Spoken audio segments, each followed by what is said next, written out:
Բարի օր, ես լրագրող Թաթուլ Հակոբյանն եմ եւ այսօր Գյումրի եմ եկել հարցազրույց վարելու Վահան Խաչատրյանի հետ։ Վահան Խաչատրյանը Գյումրու ավագանու ընտրություններում գալակուսակցության համամասնական ցուցակի առաջին համարն է եւ այս հարցազրույցները կլինեն մի քանի հատ պարբերական եւ մենք կփորձենք անդրադառնալ մի շարք թեմաների, այդ թվում նաեւ թե ով է գալակուսակցության հիմնադիրը, ով է գալա հեռուստատեսության հիմնադիրը։ Վահան ողջույն, ուրախ եմ այստեղ քո հետ զրուցելու։ Ես 91 թվականից լրագրության մեջ եմ եւ առաջին անգամ գալայի մասին լսեցի, կամ գուցե լսել էի, բայց այսպես ասեմ աղմուկով լսեցի 2007-ին, երբ որ դուք այն 1-2-3 մարզային հեռուստաընկերություններից եք, որոնք ձայն եք տվել առաջին նախագահ Լևոն Տեր-Պետրոսյանին, ով հայտ էր ներկայացրել, որ նորից վերադառնում է քաղաքականություն։ Ես ուզում էի նախ հարցնեի, դուք Լևոն Տեր-Պետրոսյանի հետ ինչ-որ կապեր ունեիք, ինչու տվեցիք այդ հարցազրույցը։ Փող էին տվել ձեզ դրա համար, զուտ որպես ռեկլամ, այսպես ասեմ, ինչու տվեցիք այդ հարցազրույցը, որը պատճառ դարձավ նաև այն հետապնդումների, այն, չգիտեմ, գործընթացի, որի մասին այսօր ի դեպ կխոսենք։ Լևոն Տեր-Պետրոսյանի հետ մի անգամ եմ հանդիպել, մոտավորապես այդ ձեր նշած ժամանակահատվածից 7-8 ամիս հետո, կարծում եմ, ինչքան որ հիշում եմ։ Հարցազրույցը դա ստացվել է շատ պատահական, մեր լրագրող հաղորդամեկնաբան Տերենիկ Մալխասյանի հետ պայմանավորվել էին, կարծեմ Նիկոլը Փաշինյան, եւ Նիկոլը եկել էր եթեր մեր հեռուստաընկերություն։ Ես չեմ հիշում տեղեկացված եղել եմ թե չէ, մեր մոտ իսկապես ազատ հեռուստաընկերությունն է եւ մեկնաբանը պարտավոր չէ ինձ ասել իր հյուրերի մասին։ Ցանկացած մարդ, ով ուզում է գալ մեր եթերով հանրության հետ շփվելու, մենք պատրաստ ենք իրեն եթեր տրամադրելու։ Այս պարագայում ես ասում եմ, որ այն ժամանակվա մեր խնդիրները Ռոբերտ Քոչարյանի հետ էին, եւ ես հիմա ասում եմ, որ եթե այս պարագայում Ռոբերտ Քոչարյանը մեզանից եթեր խնդրի, մենք պատրաստ ենք տրամադրել Ռոբերտ Քոչարյանին։ Վաղը մյուս օր, երբ Սերժ Սարգսյանը կլինի ընդդիմություն կամ կլինի out քաղաքական գործընթացներից, Սերժ Սարգսյանը կունենա հնարավորություն մեր եթերով շփվել հանրության հետ։ Ես հետևեցի, որ դուք նաև դրանից 2006 թվականին, երբ որ Ռոբերտ Քոչարյանն էր կոնֆլիկտ ունեցել Արթուր Բաղդասարյանի հետ, Արթուր Բաղդասարյանը հրաժարականվել, Արթուր Բաղդասարյանն էլ եք ձայն տվել։ Ճիշտ է, այսինքն երբ նշում էին իշխանությունները, որ առաջի կոնֆլիկտը եղավ մեզ հետ իշխանությունների, այսինքն հետ, երբ մենք եթեր տրամադրեցինք Լևոն Տեր-Պետրոսյանին, ես միշտ ասում եի, որ չէ, դրանից առաջ էլ է եղել խնդիրներ, բայց այդքան ակնհայտ չեն եղել։ Մեզ խնդրել են, որպեսզի Արթուր Բաղդասարյանին եթեր չտրամադրենք, 2006-ին էր։ Այո, ճիշտ է։ Բայց մի քանի եթեր նա եկել է մեզ մոտ եւ այն ժամանակ նա ասում էր, որ դուք միակ հեռուստաընկերությունն եք, որը ինձ եթեր է տրամադրում։ Ես չգիտեմ ինչքանով էր ինքը իրավացի, բայց սա նրա խոսքեր։ Ես հիշում եմ այդ ժամանակները, երբ որ Ռոբերտ Քոչարյանն նրան գործունեությունը որակեց դավաճանական, այդ օրերը շատ լավ եմ հիշում, շատ իրավամբ Արթուր Բաղդասարյանի համար դժվար ժամանակներ էին, հետո նա ինքը իհարկե միացավ իշխանություններին Սերժ Սարգսյանին։ Վահան, եթե քեզ ներկայացնելու լինես դու քաղաքական գործիչ ես, բիզնեսմեն ես, լրատվամիջոցի ղեկավար ես, դու քեզ ինչ ձևով ես պատկերացնում։ Օրինակ ես որպես մարդ, ես ինձ պատկերացնում եմ գրող, լրագրող ու վերջ, այլ բան չունեմ, այսինքն ուրիշ բան չեմ գտնում։ Դու որ այս նշած բաներից որը քո համար ամենաընդունելին կհամարես, թե բոլորը միասին։ Գիտեք, դուք երջանիկ մարդ եք, երևի, որովհետև շատ կոնկրետ գիտեք, թե դուք ինչ եք անում, ինչով եք զբաղվում։ Դերևս եթե մի 10 տարի առաջ ինձ հարցնեիք, ես նույն հարցը տայիք, ես կասեի, որ ես գործարար եմ, շատ կոնկրետ։ 10 տարվա ընթացքում հետո ես հասկացա, որ հիմնականում հեռուստատեսությունը հիմնելուց հետո եւ զբաղվելով, խորանալով, հասկանալով հասարակության խնդիրները, ես հասկացա, որ ես հիմա ավելի շատ, միգուցե ավելի շատ հասարակության շահը սպասարկող մեկն եմ։ չգիտեմ դրա անունը ինչ է։ Մարդկային այդ երկու տեսակը, գործարարի տեսակը եւ հասարակության շահը սպասարկողի տեսակը շատ ժամանակ իրար հետ կոնֆլիկտ են ունենում։ Ինչու, որովհետեւ գործարարի շահը խնդիրներ է ունենում հասարակության շահը պաշտպանողի հետ։ Սա լուրջ երկփեղկում է մարդու մեջ եւ ես կարծում եմ, որ առայժմ չեմ հաղթահարել այդ կոնֆլիկտը։ Շատ ժամանակ ես պետք է ընդունեմ որոշում որպես գործարար, այսինքն իմ իմպերիան, իմ կայսրությունը, իմ հիմնարկը, իմ ընկերությունը պաշտպանելու համար, բայց սա հակասում է հասարակության շահին։ Իրավիճակային լուծում է նաև քո եւ ձեր հեռուստաընկերության որոշումը պայքարի մեջ մտնել հանրապետության երկրորդ քաղաքում մասնակցել ընտրություններին։ Այ ինչու որոշեցիք մասնակցել ընտրություններին։ Այսինքն գալան այն հեռուստաընկերությունն էր, որը կարողանում էր ձայներ պահել, որը կարողանում էր թույլ չտալ, որ կեղծեն, կամ եթե նույնիսկ կեղծում էին, գիտենք ամենուր են կեղծում, գոնե գիտեին, որ գալա կա, որ նկարում է, գալայի, այսպես եմ խցիկ կա։ Այ ինչու որոշեցիք դա չօգտագործել, այլ մտնել ինքներդ քաղաքականության մեջ։ Մարդիկ հիասթափված պետական կառույցներից գալիս էին հեռուստաընկերություն եւ հեռուստաընկերությունը լուծում էր այս մարդկանց խնդիրները, որ նոր հնարավոր էր։ Եվ սա արդեն բարբերական բնույթ կրեց։ Վերջապես մենք հասկացանք, որ եթե ոչ մենք, ապա ով։ Եվ մենք ստիպված ենք, ես կրկնում եմ, ստիպված ենք մտնել քաղաքականություն, որովհետեւ իրավիճակը նայելով, թե դու պարտաճանաչ բարեխղճորեն կատարել ես քո աշխատանքը, բայց գնալով հասարակության վիճակը վատանում է։ Դու օգուտ չես տալիս սովորական քաղաքացուն խոշոր առումով, այսինքն մասնավոր խնդիրներ լուծելով ընդհանուրի հարցերը չեն լուծվում։ Եվ դու ուզած թե չուզած պետք է վերցնես կրես քո վրա այդ պատասխանատվությունը եւ մտնես քաղաքականություն, ինչը շատ անցանկալի էր մեզ համար։ Իսկապես մենք ապահոված մարդիկ ենք եւ հավելյալ ինչ որ բեռ վերցնել քո վրա այդքան էլ հաճելի չէ։ Բայց երբ դու տեսնում ես, որ չկա այլ տարբերակ, ուրեմն պետք է անես ինքդ։ Եթե ոչ ես, ապա ով։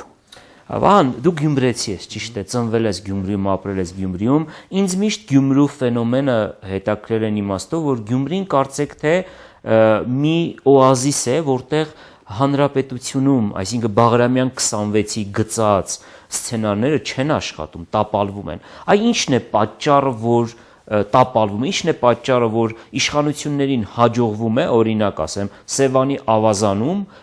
խփել թվեր, իդեպ այդ թիվն էլ խփել թվերու պատմությունը նույնպես Գալայի հետ է կապվում եւ Շիրակի մարզի հետ է կապվում, Գյումրիի հետ է կապվում։ Այստեղ չի հաջողվում։ Ինչն է պատճառը։ Այս հարցը ես միշտ տալիս եմ եւ միշտ ինձ ասում են երկու բան, որովհետեւ այստեղ եղել է գալա, այստեղ եղել է լրագրողների ասպարեզ ակումբ։ Դու ինչպես ես մտածում, ինչն է պատճառը, որ չի հաջողվում եւ մարդը, որ հայտարարում է ինչքան ուզեմ այնքան կխփեմ, վերջում խփում է ընդամենը ասենք 25%, երբ որ միջինում հանրապետականում ասենք 60% է թիվը լինում։ Ես պետք է անհամեստ լինեմ այստեղ։ Նախ առանձնահատուկ պետք է շեշտեմ Գյումրիի ֆենոմենը, գյումրեցիներին։ Տեսակը մի քիչ ուրիշ է եւ շատ դժվար մարդիկ են։ Շատ միևնույն ժամանակ ազնիվ, արդար մարդիկ են։ Եվ նրանց հետ չի լինելու դժվար է խոսել մանիպուլյացիաներով, էլի իրենք չեն ներում դա։ Իրենք երբ որ իրենց խափում են, իրենք չեն սիրում դա, իրենք չեն ներում։ Եվ մենք շատ լավ գիտենք մեր գյումրեցիներին, ինքներս գյումրեցիներ ենք։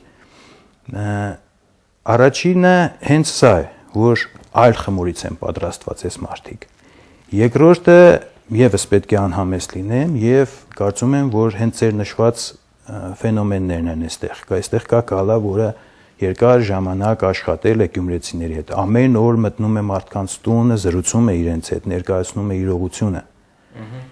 Եթե սա անում ես տարիներ շարունակ, սա տալիս է իր արդյունքը։ Ձեր նշած ասպարեզակումն էլ սա էլ գյումրեցու ֆենոմեն է։ Ես կարծում եմ, որ անհամեստություն է, բայց կարծում եմ, որ այլ տեղերում դժվար թե լինեին այս երկու կառույցները։ Վան, ինչ ես կարծում, եթե հաջողվում է հաղթել մեկ քաղաքում կամ չպարտվել մեկ քաղաքում, հնարավոր է արդյոք նույնը տարածել ամբողջ Հայաստանում եւ սկսել այդ ամեն ինչը Գյումրիից, թե այնուամենայնիվ հնարավոր չէ։ Սա է մեր դիրքորոշումը, որ մենք հաղթանակ ենք արձանագրում Գյումրիում, հաղթանակ ասելով սա հարաբերական է մի քիչ, բայց մենք գիտենք որն է դա, առայժմ ես չեմ ուզում սրա մասին խոսել, չեմ ուզում բացահայտել, սա մարտավարական մեր դիրքորոշումները, դիրքերը եւ հաղթանակ ենք արձանագրում եւ սրանից հետո տարածում ենք մեր հաղթանակը ամբողջ Հայաստանի վրա։ Ճիշտ այնպես, ինչպես որ Գյումրին միշտ առանձնացել է, հիմա մենք ուզում ենք սա ավելի առարկայական դարձնել։ Հենց այդ իմիջով առանձնացնել, որ Գյումրին պահանջատիրական դիրքերից է հանդես գալու, պահանջելու է իշխանություններից իրավիճակ փոխել այստեղ։ Եվ նույն այդ ֆենոմենը եթե տեսնեն երևանցիները, վանաձորցիները, մնացածները, իրենք եւս կվարակվեն այդ գործելավոճով։ Վահան, ես ուզում եմ նաև մի քիչ քեզ ներկայացնես որպես մարդ, գիտեմ որ Գյումրիում ես ծնվել, այ կարող ես նշել ինչ ընտանիքում եք ծնվել, ընդհանրապես Գյումրիից ինչ եք հիշում։ Ես մի բան ասեմ, վերջերս ես Գյումրիի մասին մի ֆիլմ եմ նկարել, եւ ես էլ իմ համար էլ Գյումրին շատ հետաքրքիր էր եւ հասկացա, որ սա Հայաստանի առաջին քաղաքն է։ Սա մի վայր է, որտեղ եղել է քաղաքային մշակույթ։ Սա եղել է քաղաք, երբ որ Երևանը քաղաք չէր։ Խնդրեմ պատմիր քո եւ Գյումրիի կապի մասին։ Հայրս շինարար է եղել, մայրս մանկաբույժ, համերաշխ շատ լավ ընտանիքում եմ ծնվել, առանց խնդիրների մեծացել եմ։ Ես ընտանիքի փոքրն եմ եղել եւ երևի ավելի երեսառած, որովհետեւ հիշում եմ, որ հայրս շատ կոնկրետ զբաղվում էր եղբորս դաստիարակությամբ, իսկ ընտանիքի փոքրին այդքան շատ ուշադրություն չէին դարձնում, այսինքն շատ բաներ ես կարողանում եմ անել այն ինչ որ եղբորս արգելված էր։ Սովորել եմ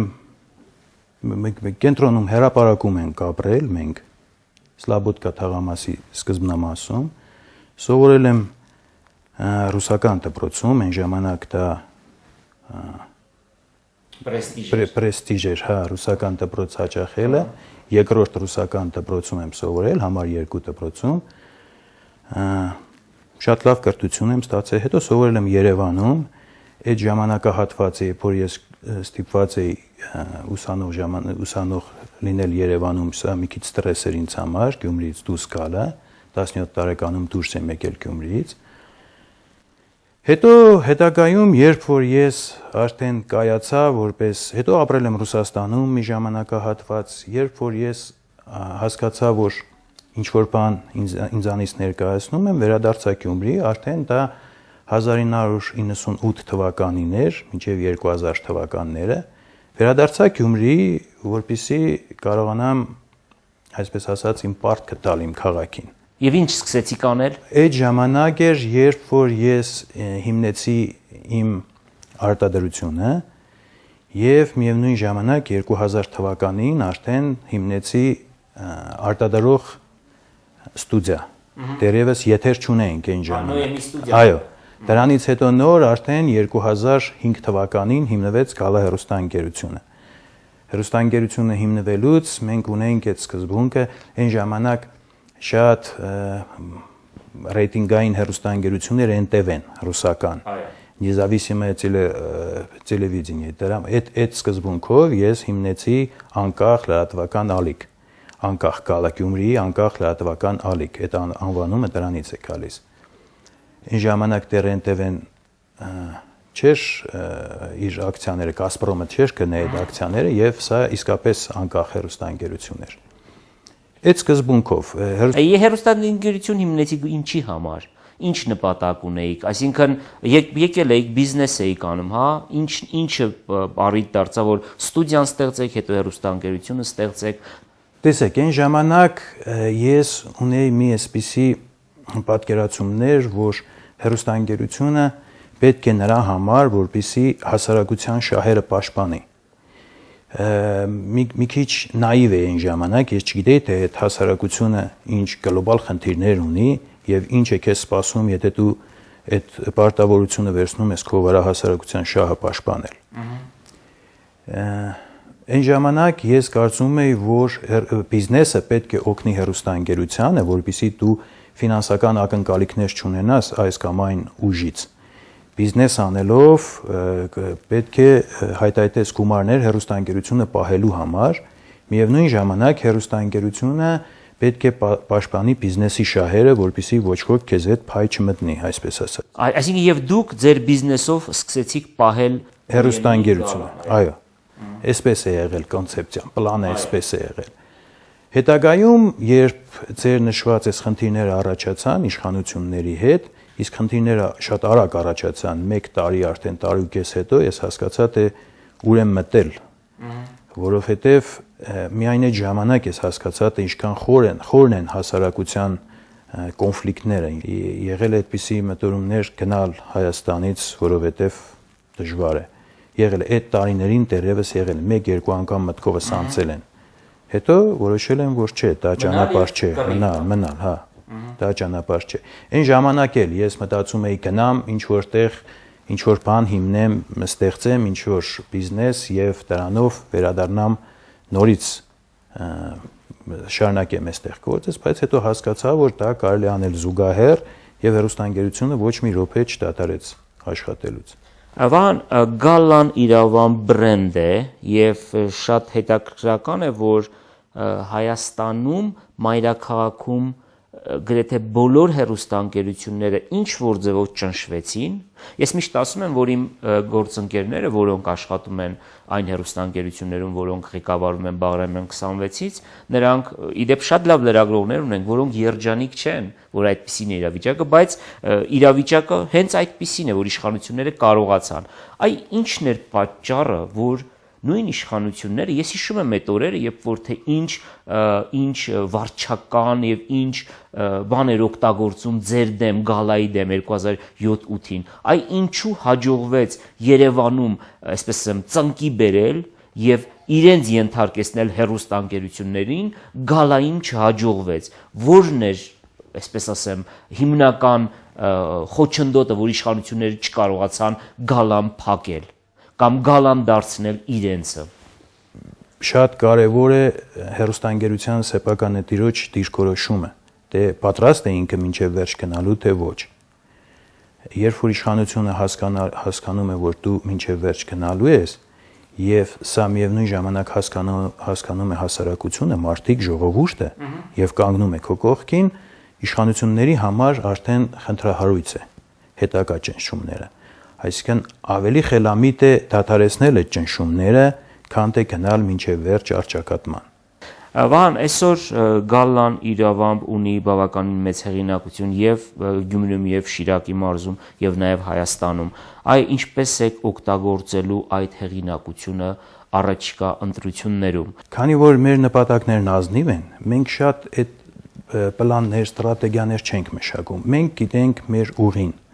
եւ գնում ենք առաջ այդ մեր նախանշած ուղով։ Մենք օգտագործել ենք Գալայի անունը իսկապես, որովհետեւ համարում ենք, որ դա մեր բրենդն է, մեր ստեղծածն է։ Մենք պահելու բան չունենք, կան կուսակցություններ, որոնք որ իրենց անցած ուղին սրբագրելու պատճառով փոխում են իրենց անունները։ Հիմա մենք հակառակն ենք անում։ Մենք վաստակել ենք այդ անունը եւ պահելու ենք այդ անունը եւ օգտագործելու ենք այդ անունը։ Թե ինչպես դա կողքից կդիտվի մեր գործընկերների կողմից, օրինակ այլ ԶԼՄ-ների ներկայացուցիչներ մի պահ քննադատեցին մեզ, որ մենք մտնում ենք քաղաքականություն։ Որոշները հասկացան։ Սա էական չէ։ Մեր թիրախը սովորական Հայաստանի Հանրապետության քաղաքացու բարեկեցությունն է։ Հանուն այդ բարեկեցության, հանուն նրա, որ մենք կարող ենք ինչ-որ բանով օգտակար լինել այդ մարդուն, մենք օգտագործելու ենք մեր ամբողջ ռեսուրսը, եւ մեր անունը, եւ մեր բրենդը, եւ գնալու ենք աննախադեպ քայլերի, որոնք որ մինչեւ այս ընդունված չեն եղել կամ մարսված չեն եղել հասարակության կողմից։ Առաջիկա ընտրություններում ձեր հիմնական խնդիրը որն է լինելու, մտնել ավագանու կազմ, վերցնել Գյումրին, թե պարզապես ամեն ինչ անել, որպեսզի ընտրությունները չկեղծվեն։ Ձեր համար ո՞րն է ավելի կարևոր, որպեսզի ընտրությունները չկեղծվեն ու չկեղծված ընտրություններում, ասենք քաղաքապետ դառնա X տեխնացուն, թե դուք հաղթեք, այսինքն ձեր համար ո՞րն է գլխավորը այս ընտրությունները։ Մեր համար շատ ամենագլխավորը վերցնել Գյումրին, մտնելով ավականու կազմ։ Սա ես ասեմ, այսինքն կա տարբերակ, որ մենք մտնում ենք ավականու կազմ, բայց քաղաքապետը մեր ներկայացուցիչը չի լինելու, բայց մենք վերցնում ենք այնուամենայնիվ Գյումրին, ենթադրենք 6 ամիս հետո կամ մի տարի հետո, այդ մեր ունեցած կազմով, սա մեկ տարբերակ։ Կա մյուս տարբերակը, երբ մենք միանգամից վերցնում ենք Գյումրի մեր քաղաքապետի տեխնացուով, հենց մեր թիմից է լինում քաղաքապետի տեխնացուն, եւ երրորդը այն պարագայում, եթե ընտրությունները չկեղծվեն, սա արդեն լուրջ հաջողություն է։ Այսինքն անգամ դա էական չէ, թե մենք կլինենք, թե ով կլինի։ Էականը նա է, որ այո, ժողովրդի ձայնը հասնի տեղ։ Սա այլ խնդիր է, կապ չունի այն մեր նախանշած երկու խնդիրը, բայց սա շատ կարևոր խնդիր է, այսինքն մենք երբեք չենք գնա հանուն նրա համար, որ մենք հայտնվենք ավականու քաղաքապետարանում, հանուն դրա մենք գնանք ինչ-որ կեղծումների կամ ինչ-որ բաների աչք փակենք։ Ամենակարևորը, որպեսզի իրական պատկերը լինի, թե ժողովուրդը ում է ուզում տեսնել քաղաքապետարանում, սա շատ կարևոր։ Եվ այս իմաստով այս ամեն ինչ հաշվի առնելով պատրաստ չեք իշխանությունների հետ որևէ պայմանավորվածությունների գնալ։ Որևէ պայմանավորվածությունների հետ պատրաստ չենք գնալ, բայց իշխանությունների հետ կարելի է գնալ բանակցությունների։ Բանակցությունների թեման կարող է լինել անցնցում Գյումրին հանձնել մեզ։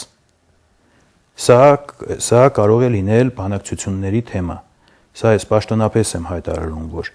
մենակ այս դեպքում մենք կարող ենք նստել բանակցությունների սեղանի շուրջ։ Լավ, մեր զրույցը կշարունակենք մեր հաջորդ հանդիպման ընթացքում եւ հետեւյալ հռետորական հարցադրումով եմ ես ուզում ավարտել, չակնկալելով այս պահին ձեր պատասխանը եւ կշարունակենք հաջորդ կամ մյուս մեր հարցազրույցների ժամանակ։ Իսկ արդյոք գալակուսակցությունը ունի այդ ռեսուրսները վերցնելու Գյումրին։ Շնորհակալություն Վահան, իսկ ես հիշեցնեմ, որ զրուցում էի Գյումրու ավականու ընտրություններում գալակուսակցության համամասնական ցուցակը գլխավորող Վահան Խաչատրյանի հետ։ Այս զրույցը կայացավ Գյումրիում, իսկ ես լրագրող Թաթուլ Հակոբյանն եմ։ Շարունակեք հետևել Գալային։